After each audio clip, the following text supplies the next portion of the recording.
আজকে হচ্ছে মামার বাড়িতে তৃতীয় দিন, আর আজকে মাসির বাড়ি খাবো বলে তাই মাসির বাড়ি থেকে ইন্ট্রোটা করছি। স্নান হয়ে গেছে আর আমি এখন ভিডিওটা শুট করা স্টার্ট করেছি। এই যে মাসি এখানে শাক কাটছিল, মাসি যতক্ষণে রান্না বান্না কমপ্লিট করছিল আমি ভাবলাম চলো মামার বাড়িতে একটু ঘুরে আসা যাক। আর সেটা কিন্তু সবাই এখানে রেডি হচ্ছিল, কারণ আজকে মামার বাড়িতে সবার ছিল একটা নেমন্তন্ন।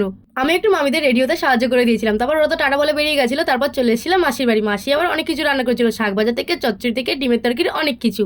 তারপর একটুখানি রেস্ট নিয়ে পুচকুটার সাথে খেলে ধুলে রেডি হয়ে বেরিয়ে গেছিলাম। কোথায় গেছিলাম বলছি, শুভ 3 দিন পর থাকতে না পেরে আজকে চলে এসে আমার সাথে দেখা করার জন্য। আর আমাকে ফোন করে বললো যে আয়, আমি ওয়েট করছি। আমি তো সারপ্রাইজ হয়ে গেছিলাম, তারপরে চলে গেছিলাম। তার জন্যই এত রেডি হয়ে বেরিয়েছিলাম। তারপর একটুখানি আড্ডা মেরে গল্প করে চলে গেছিলাম ফুচকা খেতে। যখনই ফুচকা খাওয়া হয়ে গেছে তখন দেখি আমার দুই মহারথী মানে আমার ক্রাইম পার্টনার আর আমার বন্ধু দুজন হাসতে হাসতে দাঁত বার করতে করতে আসছে।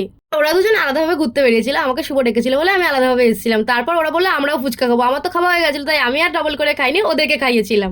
ওরা যতক্ষণে ফুচকা খাচ্ছিল আমি ততক্ষণে 1 প্লেট মোমো নিয়ে নিয়েছিলাম। সেটা আমি আর শুভ ভাগ করে খাচ্ছিলাম। সেখানেও দেখো আমার বোনের সবার ভাগ বসাচ্ছে। আমি বললাম যা যা যা ফুচকার দোকানে যা, এখানে একদম আসবি না। ওকে ফুচকার দোকানে ভাগিয়ে দিয়ে আমি আর শুভ দুজনে মিলে মোমোটা একদম সাবার করে ফেলাম। এইসব করতে করতে শুভর বিদায় বেলা চলে এলো। টাটা, আবার দেখাবে কালকে।